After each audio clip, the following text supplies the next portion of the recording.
Bulan ini, miliaran pasang mata di seluruh dunia menonton Piala Dunia. Kamu mungkin salah satunya. Begadang demi Portugal lawan Spanyol, ikut patah hati waktu tim favoritmu tersingkir. Tapi sementara kamu sibuk menghitung skor, ada pihak yang sibuk menghitung uang. Turnamen yang sedang kamu tonton ini diproyeksikan menghasilkan sekitar 9 miliar dolar. Kalau dirupiahkan, lebih dari 140 triliun rupiah. Dari satu turnamen. Dalam waktu kurang dari 2 bulan. Tapi ini bagian yang jarang dipikirkan orang. Dari uang segunung itu, berapa yang sampai ke 22 pemain yang berlarian di lapangan? Jawabannya bakal bikin kamu berpikir ulang tentang siapa pemenang sebenarnya dari Piala Dunia. Dan bukan cuma itu. Ada satu negara yang pernah menghabiskan 220 miliar dolar demi jadi tuan rumah, dan hampir semua uang itu tidak pernah kembali. Kisahnya kita bongkar di tengah video.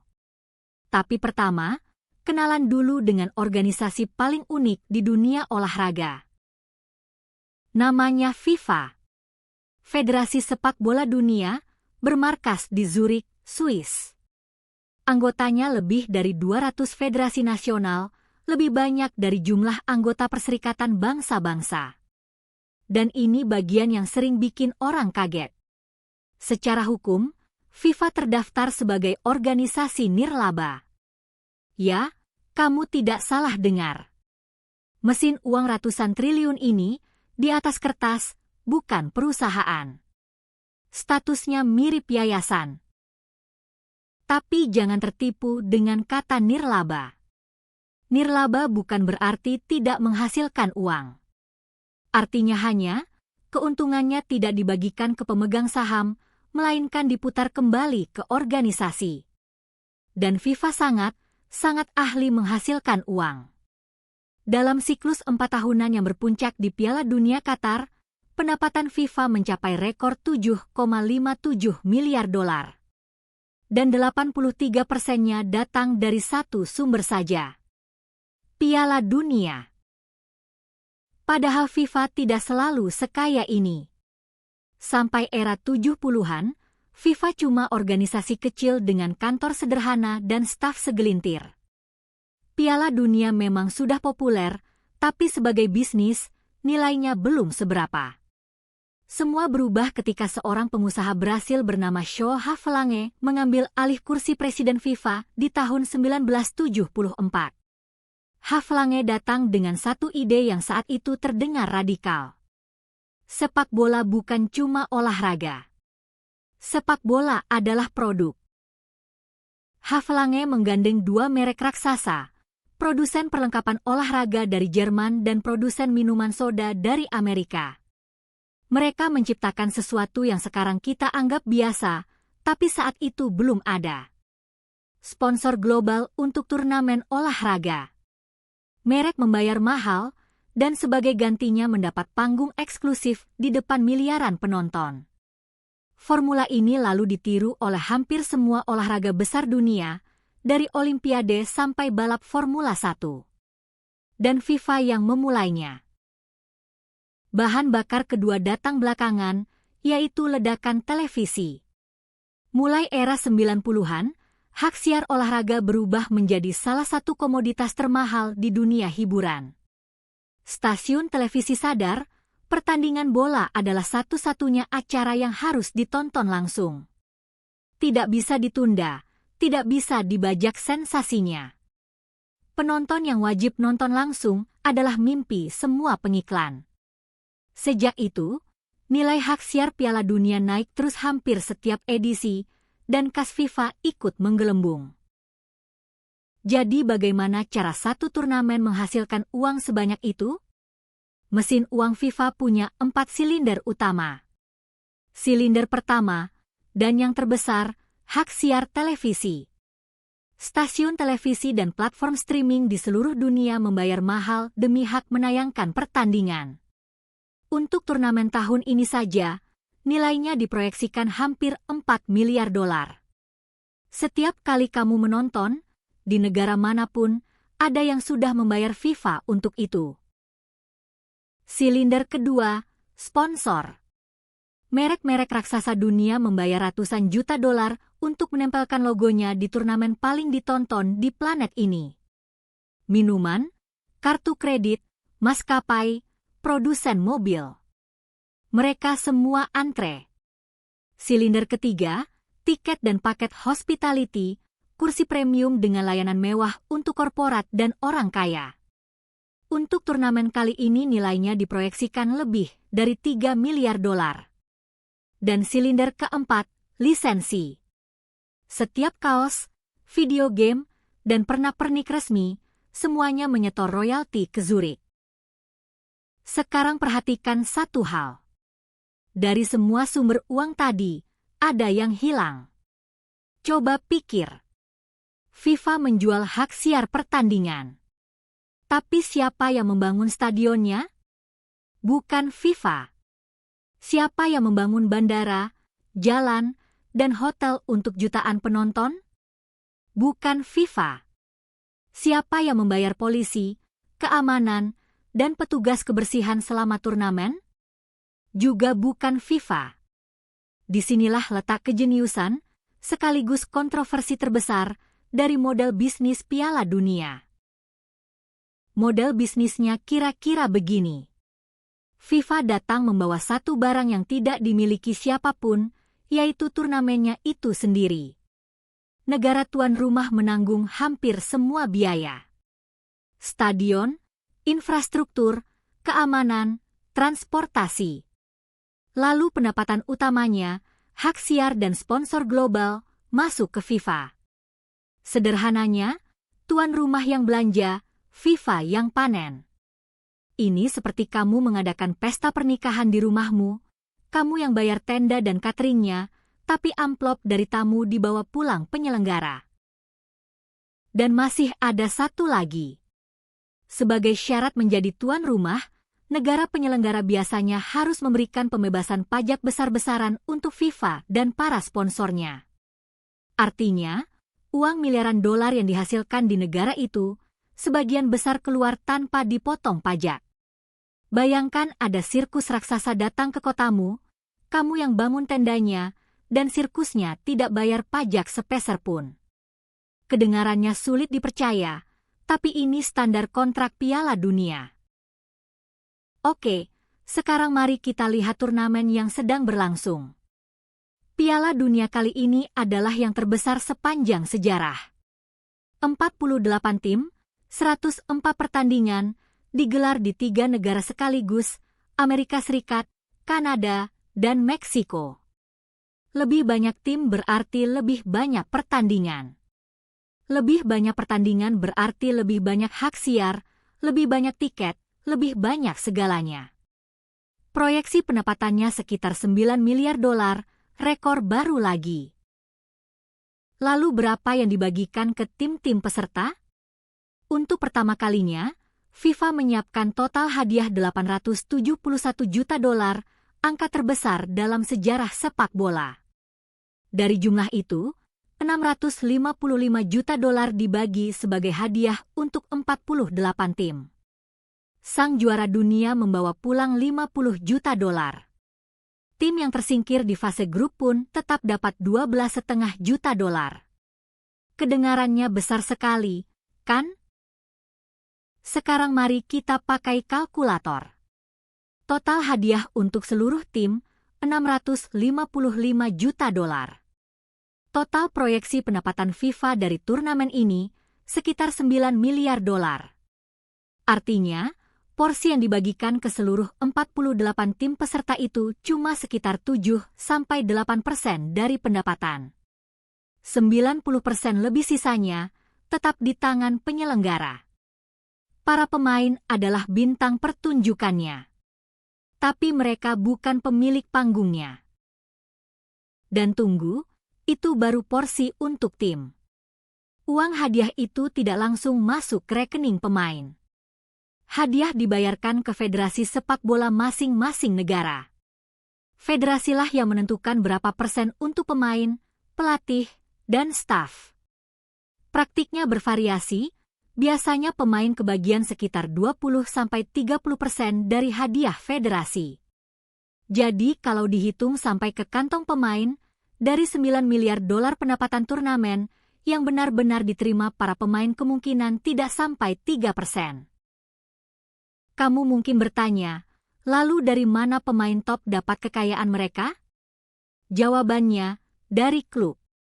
Gaji pemain bintang di klub-klub besar Eropa bisa mencapai puluhan juta dolar per tahun, jauh melebihi bonus Piala Dunia manapun. Justru itu poinnya. Selama sebulan penuh, FIFA meminjam aset termahal milik klub, mempertaruhkan kaki dan karir mereka di turnamen, dan membayar jauh di bawah harga pasarnya.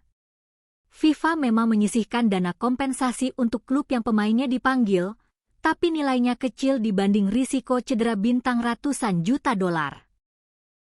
Lalu kenapa pemain tetap rela? Karena Piala Dunia membayar dengan mata uang lain, yaitu panggung. Tampil gemilang sebulan di Piala Dunia bisa melipat gandakan nilai transfer seorang pemain, mendatangkan kontrak sponsor pribadi, dan mengabadikan nama mereka dalam sejarah. Banyak pemain menyebut membela negara di Piala Dunia sebagai puncak karir, sesuatu yang tidak bisa dibeli klub manapun. FIFA tahu persis itu.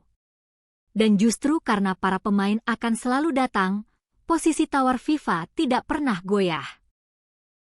Padahal tanpa pemain, tidak ada tontonan. Tanpa tontonan, tidak ada hak siar. Tanpa hak siar, tidak ada 9 miliar dolar. Inilah paradoks bisnis olahraga modern. Nilai diciptakan oleh yang berkeringat di lapangan, tapi uang mengalir ke yang memegang lisensi turnamen. Dan kalau kamu pikir pemain adalah pihak yang paling berkorban demi Piala Dunia, tunggu sampai kamu dengar apa yang ditanggung negara tuan rumah. Inilah angka yang aku janjikan di awal. Qatar, 2022. Negara kecil di Teluk yang memenangkan hak tuan rumah Piala Dunia. Untuk menyelenggarakan turnamen selama sebulan, Qatar diperkirakan menghabiskan sekitar 220 miliar dolar. Biar kebayang skalanya, itu sekitar 15 kali lipat dari yang dihabiskan Rusia 4 tahun sebelumnya. Dan itu setara dengan ribuan triliun rupiah, cukup untuk membangun ibu kota baru berkali-kali lipat. Yang menarik, biaya stadionnya sendiri tidak sampai 10 miliar dolar. Sisanya, ratusan miliar dolar, dipakai membangun kota baru, jalur kereta, bandara, hotel, dan infrastruktur raksasa lainnya. Qatar memang menjadikan Piala Dunia sebagai etalase untuk memperkenalkan diri ke dunia. Lalu berapa pemasukan langsung Qatar dari turnamen itu? Berbagai estimasi menyebut hanya sekitar 1,5 sampai 6 miliar dolar. Bandingkan sendiri dengan 220 miliar yang keluar. Sementara itu, di sisi lain dari meja yang sama, FIFA mencatat pendapatan 7,5 miliar dolar dari siklus Qatar, rekor tertinggi sepanjang sejarah mereka saat itu. Tanpa membangun satu stadion pun. Tanpa membayar satu polisi pun. Dan berkat perjanjian tuan rumah, sebagian besar pendapatan itu menikmati pembebasan pajak. Sekali lagi, tuan rumah yang belanja, FIFA yang panen. Dan Qatar bukan kasus pertama. Sejarah Piala Dunia penuh dengan apa yang disebut ekonom sebagai gajah putih. Proyek raksasa yang megah saat dibangun, lalu terbengkalai setelah pesta usai. Berhasil membangun stadion lebih dari 1 miliar dolar di tengah hutan Amazon untuk Piala Dunia 2014. Setelah turnamen, hampir tidak ada klub besar yang memakainya. Afrika Selatan mengalami hal serupa di 2010. Stadion megah, sepi penghuni, dan biaya perawatan yang terus menggerogoti anggaran negara. Qatar sendiri sebenarnya sudah belajar dari sejarah itu. Salah satu stadionnya sengaja dirancang dari kontainer bekas agar bisa dibongkar setelah turnamen selesai, supaya tidak jadi gajah putih baru. Ide yang cerdas. Tapi tetap saja, Tidak ada desain stadion secerdik apapun yang bisa menutup selisih antara 220 miliar dolar yang keluar dan beberapa miliar yang masuk. Matematika Piala Dunia bagi tuan rumah memang hampir tidak pernah masuk akal di atas kertas. Pertanyaannya, kalau hitungannya seburuk itu, kenapa negara-negara tetap berebut jadi tuan rumah? Jawabannya bukan di kalkulator, tapi di politik. Prestise. Panggung dunia. Kesempatan tampil di layar miliaran orang selama sebulan penuh. Para pemimpin suka berjanji soal efek ekonomi, turis yang datang, lapangan kerja baru, investasi yang mengalir. Masalahnya, studi demi studi menunjukkan efek ekonomi itu hampir selalu jauh lebih kecil dari yang dijanjikan. Piala Dunia adalah keputusan gengsi yang dibungkus proposal bisnis. Indonesia pun pernah merasakan sisi pahit bisnis ini. Tahun 2023, Indonesia sudah ditunjuk menjadi tuan rumah Piala Dunia U20. Stadion direnovasi, anggaran digelontorkan, persiapan bertahun-tahun dijalankan. Lalu hanya beberapa minggu sebelum turnamen, FIFA mencabut status tuan rumah Indonesia setelah muncul polemik politik soal kehadiran salah satu tim peserta. Keputusan diambil di Zurich, dan Indonesia hanya bisa menerima. Di bisnis ini, pemilik turnamen selalu memegang kartu tertinggi. Dan seperti banyak organisasi yang terlalu kaya dan terlalu berkuasa, FIFA juga punya babak kelamnya sendiri. Tahun 2015, dunia sepak bola diguncang. Aparat Swiss, atas permintaan penegak hukum Amerika, menggerebek hotel mewah di Zurich dan menangkap sejumlah pejabat tinggi FIFA.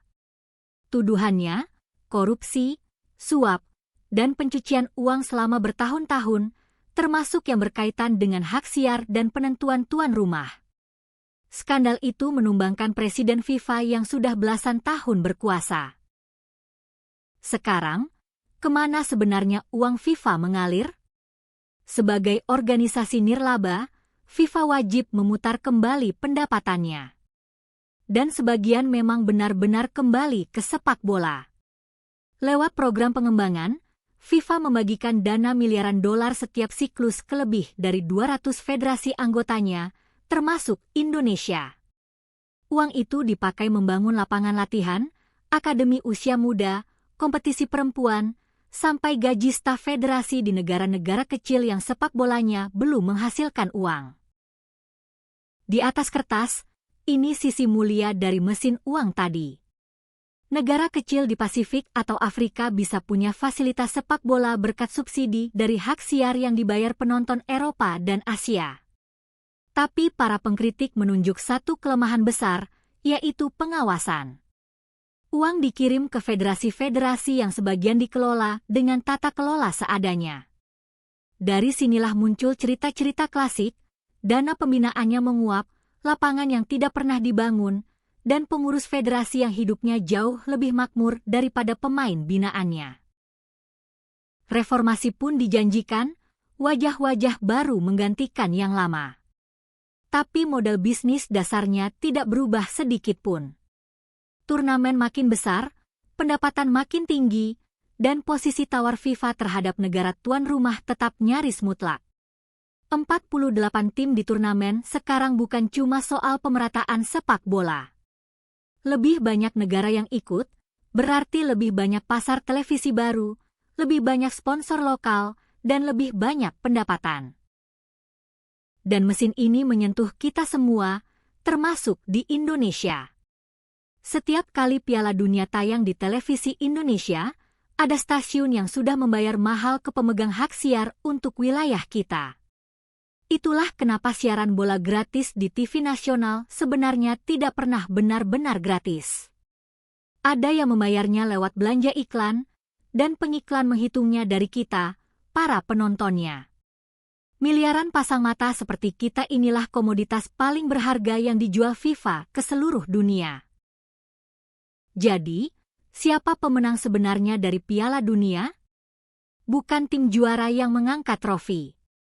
Hadiah 50 juta dolar mereka cuma 0,5% dari pendapatan turnamen. Bukan negara tuan rumah yang seringkali baru selesai membayar utang stadionnya bertahun-tahun setelah pesta usai. Dan jelas bukan penonton yang membayar tiket dan langganan streaming. Pemenang sebenarnya adalah pemilik panggung. Organisasi nirlaba kecil di Zurich yang menemukan formula bisnis paling menguntungkan di dunia olahraga. Dari kisah ini ada 3 pelajaran yang jauh melampaui sepak bola.